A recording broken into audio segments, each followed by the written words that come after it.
This is the second video for this Gibson LG-0 headstock repair I've been working on. If you saw the first video, somebody put what I believe to be spackle as a headstock repair. I cleaned it all out and it was not what I was expecting, as there was a large hole that needed to be filled somehow. With budget being a factor on how this repair is handled, I asked you guys to leave me some comments with some ideas. One commenter suggested inlay a piece of contrasting wood the length of the neck up into the headstock. A special router jig is required. Yeah, that's not going to be in the budget. Looks like you'll need 2 splines, one on either side of the truss rod, then a shallower one. Don't hit the truss rod. Again, you know, staying within the parameters of what this guitar actually is. You know, it's been rode hard, put away wet a few times. Keep that in mind. You might consider a carbon fiber fabric inlay repair. I don't even know what that is. And then this one said, on repairs like this, I route out the bad area and put in a new piece of wood. Done right, it will be very strong. It's quick and fairly easy. The time-consuming part is making it look good. So from a practicality standpoint, I agree that I need to remove a certain amount of material somehow and make a plug and then finish it off the best I can and hopefully make this go away. But what I want to do is overlap this hole as well as this hole. And by overlapping this hole here, covers up the original glue joint. So hopefully that will strengthen it as well. So now I need to start removing material. It's going to be at this angle right here. I'm going to start with a file and create a flat spot that tears into all the wood and doesn't go into the truss rod, hopefully. And then I'm going to use that as my angle that I'm going to mill or route this pocket. I don't want to go too low on this side because I'm going to get close to the binding. So now I've got it pretty much about the depth and placement of this angle, but you can see that's definitely not going to be parallel with this headstock, which would have been nice because then the lines would line up. But I may not even get out the router. I may just file the whole thing flat.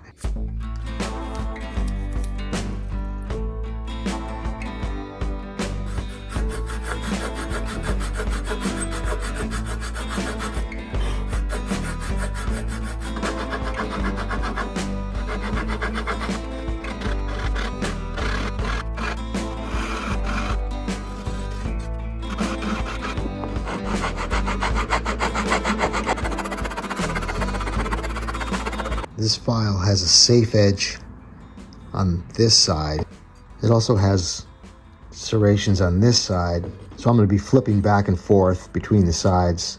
As I move over, it kind of walks up and I'll flip it back over and come down a little bit and then flip it back and keep going back and forth. So in case you're wondering what I'm doing, flipping the file.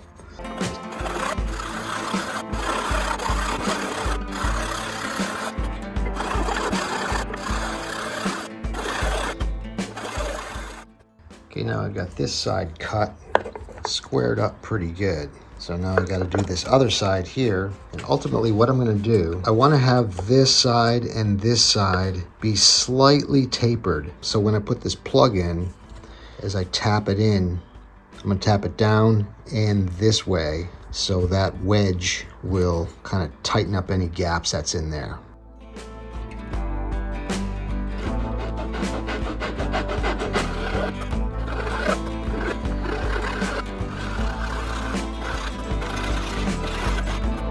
I think I'm starting to seal a little bit of the truss rod right here. So I've got to be careful here. It's about as far as I can go. Can't go to that line.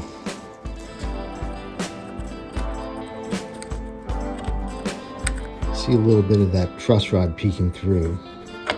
And you can see right there what's going on. You can see I'm just about at my max depth that I could feasibly go. I'll probably relieve a little bit of the insert to let the truss rod nut have some space to fit in there. And then the truss rod itself, I just touched it. You can see a little shiny spot.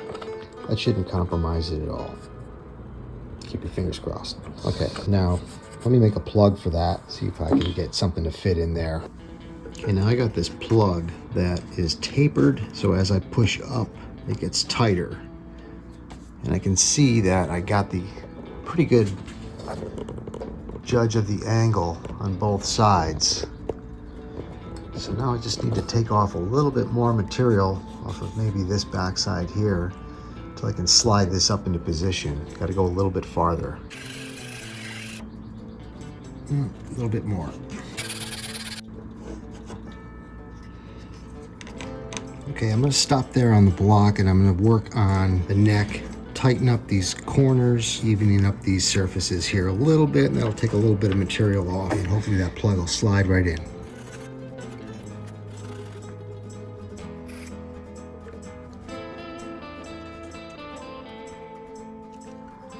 That looks pretty good.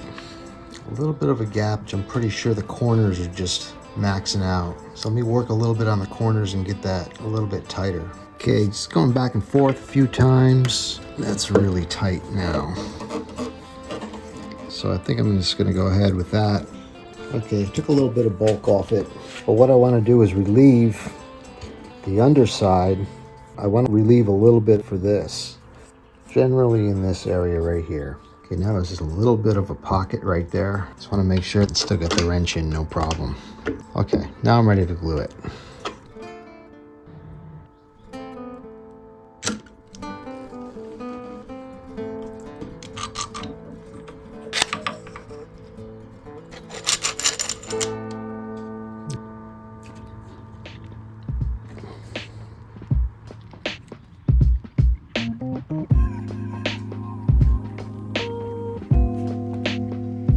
Leave that to dry overnight. We'll get back at it tomorrow.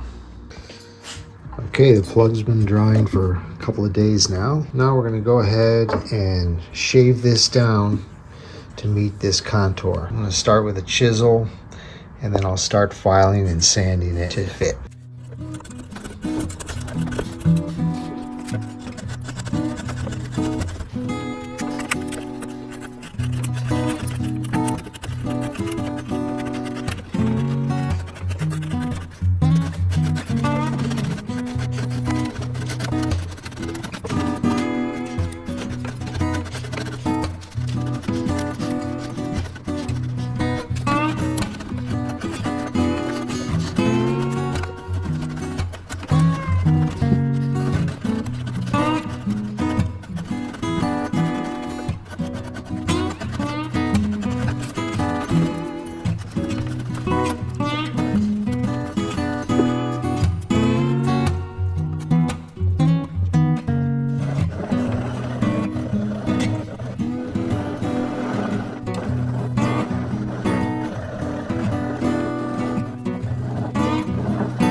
Okay, now it's pretty close. I just want to start putting a little pencil mark because there's a radius here that I'm going to try to continue this line, and then this side as well. Make sure it's symmetrical.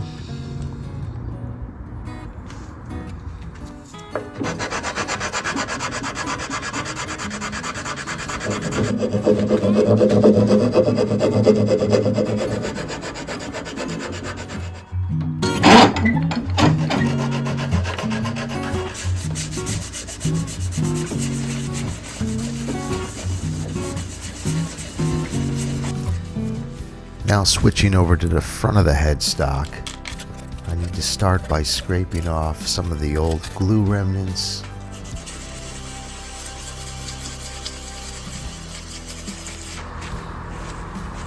And get some color to stain the raw wood.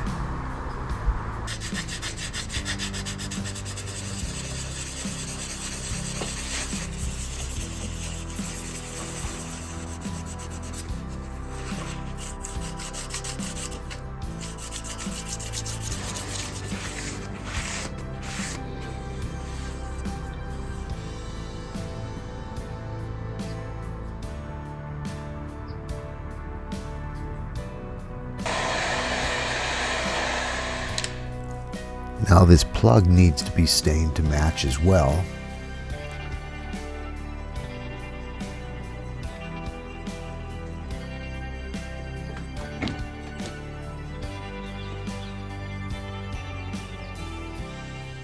We're going to change out the tuners, and the bushings don't fit, so we're going to open up the holes with a reamer. Now I thought about spraying this with lacquer, and I probably could, but another thing I've tried a couple of times, worked out really well, is Tru-Oil, and it's for gun stocks, and it's a hand applied finish. It's pretty easy to do. You can put it on several coats. You can sand it back after a few hours, and let's see how this comes out. Just going to use a rag to put it on.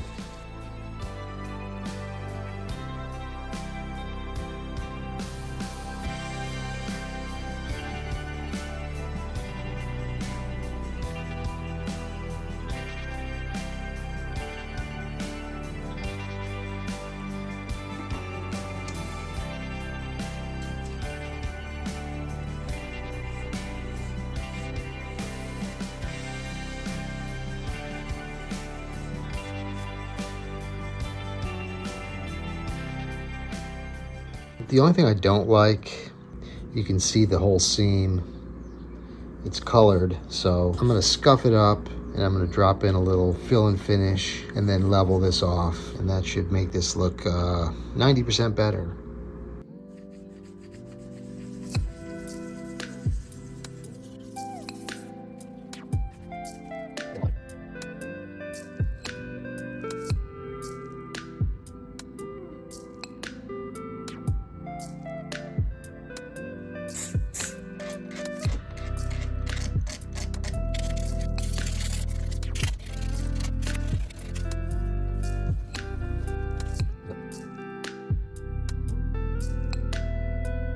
Now for the back of the headstock with Tru-Oil, it says to use steel wool. A little iffy about that, but we'll give it a shot.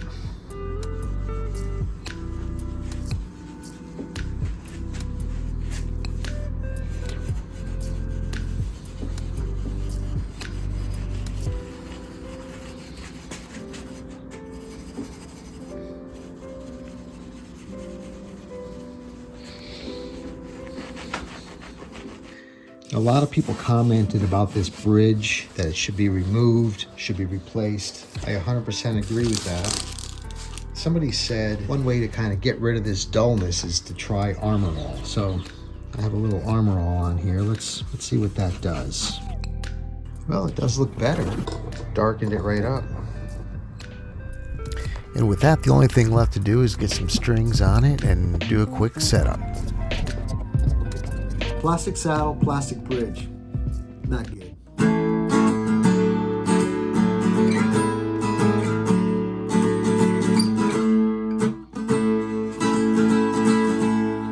He said he wanted to be a guitar he could throw in the back of the trunk and take it on a road trip. That it is.